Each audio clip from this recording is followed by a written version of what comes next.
الحمد لله وكفى وسلام على عباده الذين اصطفى اما بعد عزیزوں اور دوستوں اور باہر سے آئے ہوئے حضرات،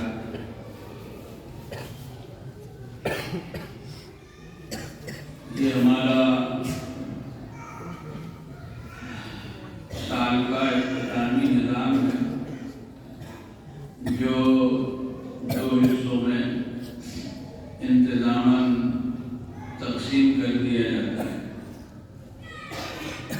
ایک حصہ جو اصل ہے،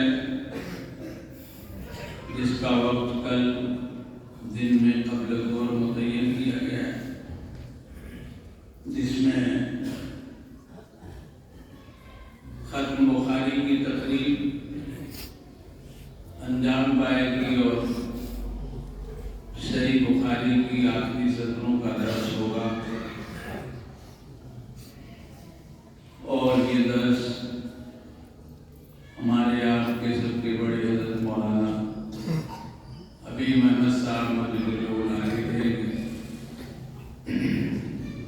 صحیح بخاری کی دل رسانی وہی پڑھاتے ہیں اور وہی انشاءاللہ ختم کرائیں۔ یہ اس کا پہلا حصہ ہے۔ اس میں دستار بندی کی تقریب انجام پائے گی اور انعامات کی تقسیم ہوگی۔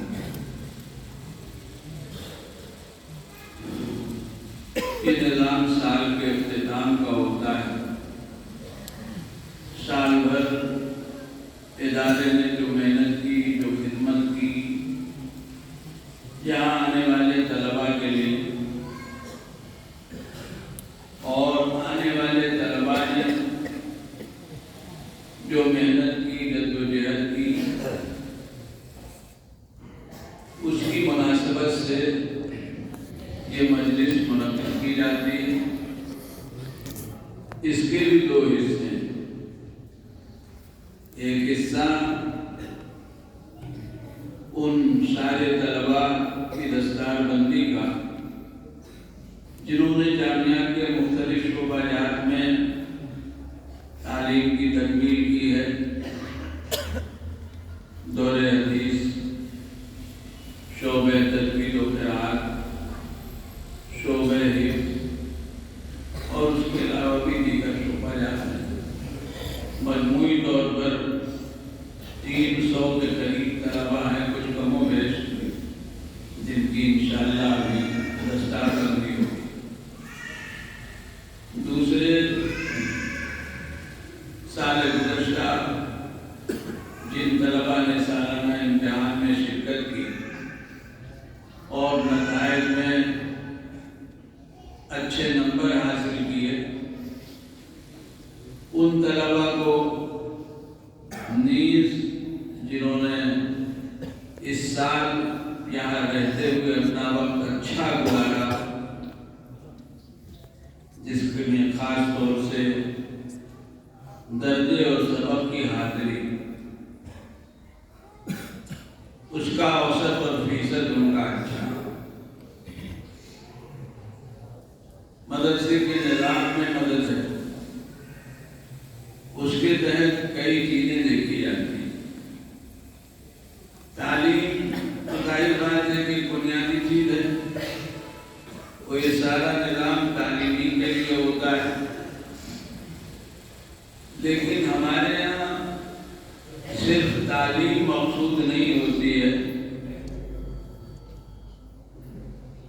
بلکہ تربیت بھی ساتھ ساتھ مقصود ہوتی ہے۔ اور تعلیم کا مقصد سکھانا ہے، تو سکھانا اس لیے ہوتا ہے کہ جو چیز سکھائی جائے اس کا اثر بھی سامنے ہے۔ ہمارے نظام میں خالی تعلیم کوئی چیز نہیں، دنیا کے نظام میں صرف تعلیم کو دیکھا جاتا ہے۔ تعلیم کی بنیاد پر ڈگریاں دی جاتی ہیں اور ڈگریوں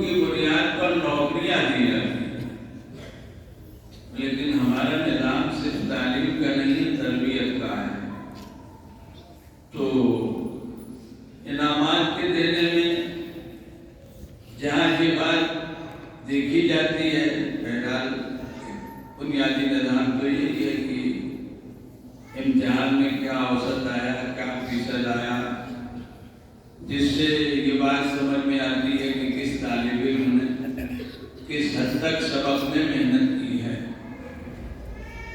حالانکہ یہ جو امتحان کا نتیجہ ہوتا ہے یہ صرف ایک اندازہ ہوتا ہے، اور اندازے میں الٹ پھیر بہت ہوتی ہے۔ اچھا پڑھنے والا امتحان کے نتیجے میں پیچھے ہو جاتا ہے، اور کمزور رہنے والا امتحان کے نتیجے میں آگے ہو جاتا ہے۔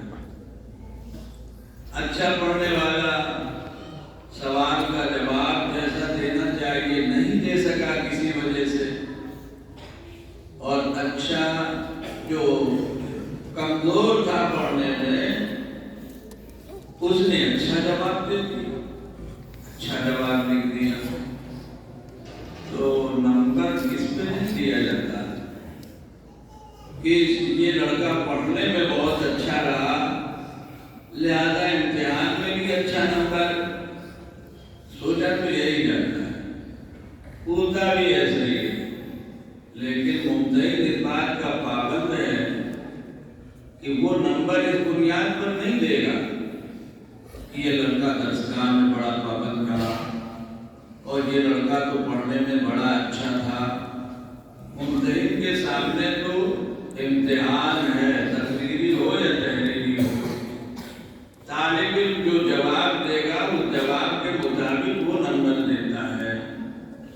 تو کبھی اندازے سے ہٹ کر بھی بات ہو جاتی ہے، جس پہ طالب علم کو بھی خیال ہوتا ہے اور بعض مرتبہ متعلقین کو بھی خیال ہوتا ہے اس کا نمبر کم کیسے ہو گیا اور اس کا نمبر زیادہ کیسے ہو گیا۔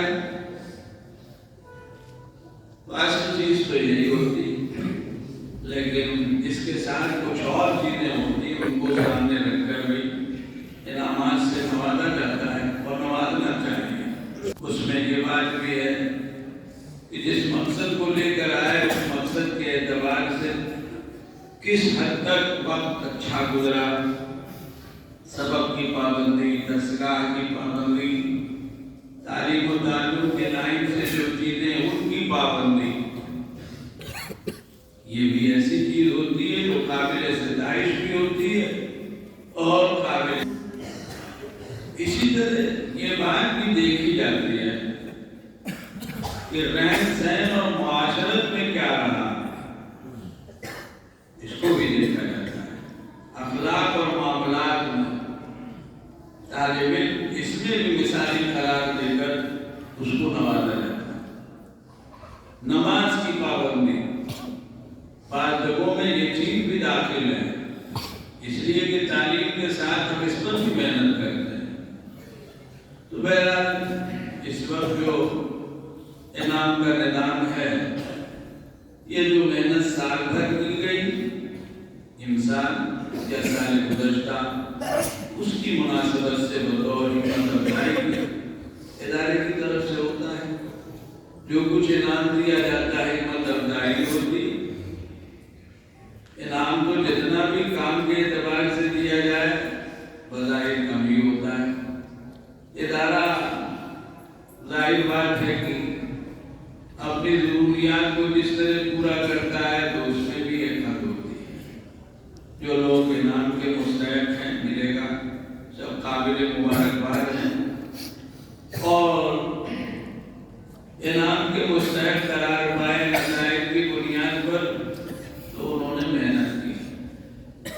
محنت جب کی جاتی ہے تو ظاہر ہے کہ اس کا ایک مناسب اور اچھا جواب نتیجہ سامنے آتا ہے۔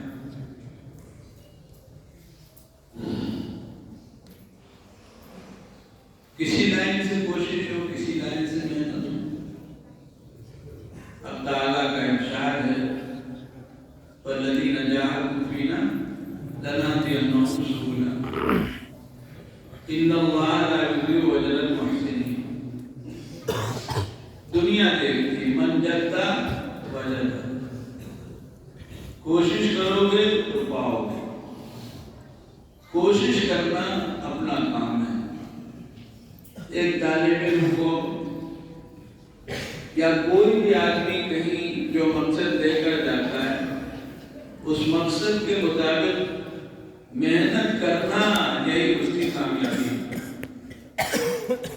اور اس سے الگ ہٹ کے رہنا یہ ظاہر بات ہے کہ وقت کو ضائع کرنا۔ مقصد کے مطابق محنت کی، کامیابی ملی، پھر اس کامیابی کے مطابق آگے ثمرات آدمی کے سامنے آتے ہیں۔ جو طلباء عزیز اس سال رہے جو کیا، چند دن سال کے بچے ہیں، بشمول امتحان، پرسوں سے ہی امتحان شروع ہے انشاءاللہ۔ اللہ بقیہ دنوں کو ہر اعتبار سے ہم سب کے لیے خیر و عافیت سے گزار دے، پورا کرا دے۔ جو لوگ پچھلے سال کے نتائج میں کچھ پیچھے دکھائی دیں، انعام کے مستحق نہ ہوں، ابھی ان کو مزید پڑھنا ہے، تو انہیں آگے کے لیے ہمت اور عزم کا ثبوت دینا چاہیے، اپنانا چاہیے۔ اصل چیز تو کوشش اور محنت ہوتی ہے۔ ایک کمزور طالب علم بھی اپنی محنت سے بہت آگے بڑھ جاتا ہے اور ایک اچھا طالب علم رہ جاتا ہے۔ کچھوا آگے نکل جاتا ہے، خرگوش سوتا رہتا ہے۔ یہ کہانی سب نے سنی۔ کچھوا کہاں کا تھا، خرگوش کہاں کا تھا، معلوم نہیں، لیکن شاید دنیا کی ہر زبان میں تذکرہ اس محنت کرنے والے کچھوے کا اور مطمئن ہو کر سو جانے والے خرگوش کا تذکرہ ہے۔ بہت سے قصے ایسے ہیں جو دنیا کی ہر زبان میں خوب معلوم ہے۔ تو فکر و جدوجہد سے آدمی کو کامیابی ملتی ہے۔ جو لوگ کامیاب ہوئے، نمبرات لائے، درجات لائے، ان کو نوازا جائے گا۔ ابھی حضرت مولانا نے جو فرمایا، انہیں اپنی محنت پر ناز نہیں کرنا چاہیے۔ کسی بھی اچھی چیز پر ہم تو مسلمان ہیں، ناز کرنے کا حق نہیں ہے، اس لیے کہ جو ہوتا ہے فضل خدا بندی سے ہوتا ہے۔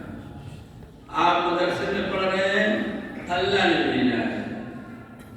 آپ مدرسے کے مقصد کے مطابق اپنا وقت گزار رہے ہیں، اللہ توفیق دے رہا ہے، ورنہ آپ جیسے بہت دے رہے ہیں آپ کے خاندان میں، آپ کے گاؤں میں، خالی نیکی کی نسبت سے تو بات یہی ہے، جو ہوتا ہے اللہ کے فضل و توفیق سے ہوتا ہے۔ سب سے پہلے کامیاب ہونے والے کو اللہ کا شکر ادا کرنا چاہیے۔ ہمارا تو نظام بھی یہی ہے، جب امتحان دینے جاؤ تو لو لگا کے جاؤ، اور جب نتیجہ ملے تب بھی لو لگاؤ۔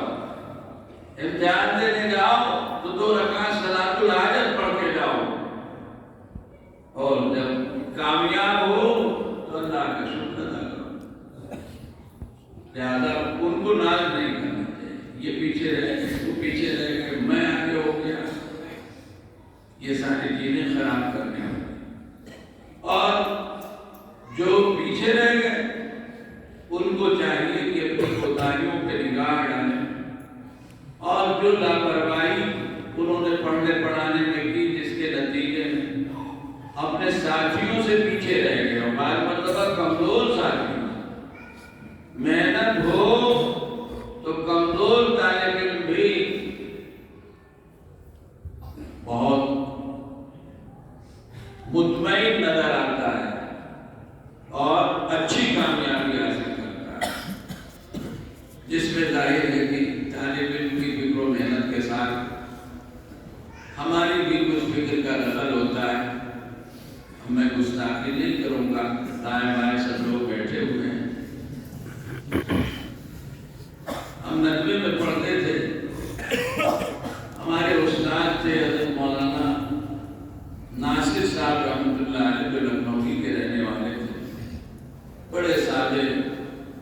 کاشتکار بھی شاید کچھ مولانا عاطف الرحمان صاحب جیسے جو ماشاءاللہ اچھا پڑھا بھی رہے ہیں اور کاشتکاری بھی کر رہے ہیں، روزانہ کئی کلومیٹر کا سفر کر کے سائیکل ہی سے مولانا ندوی تشریف لایا کرتے تھے۔ اس زمانے میں گاؤں تھا جہاں وہ رہتے تھے، ہم لوگوں کو ہدایت اللہ پڑھاتے تھے۔ اخیر سال میں مذاکرہ یہ سب جو کچھ ہوتا ہے، اگر آپ کچھ بھی کہہ لیں، 20-25 جو بھی ساتھی تھے ہمارے، تو جو کمزور سمجھے جاتے تھے محسوس ہوتا تھا، وہ بھی ہمارے ساتھی کہتے تھے کہ ہدایت اللہ میں ضرورت نہیں ہے مذاکرے کی، کیونکہ مولانا جو سبق پڑھاتے تھے وہ پابندی سے سنتے تھے اور سننے کے ساتھ صدا بھی دیتے تھے مناسب حال، اس سے قطع نظر کہ چہرے پہ داڑھی ہے کہ نہیں ہے، داڑھی ہے تب بھی صدا دیتے تھے، داڑھی نہیں ہے تب بھی صدا دیتے تھے۔ جو بہت سخت نہیں ہوتی تھی تو سارے طالب علم مستعد ہو کر یاد کرتے تھے، تو ان کو کتاب ازبر تھی، وہ کہتے تھے اس کے مذاکرے کی ضرورت نہیں ہے۔ اللہ ہم سب کو اس کی توفیق دے۔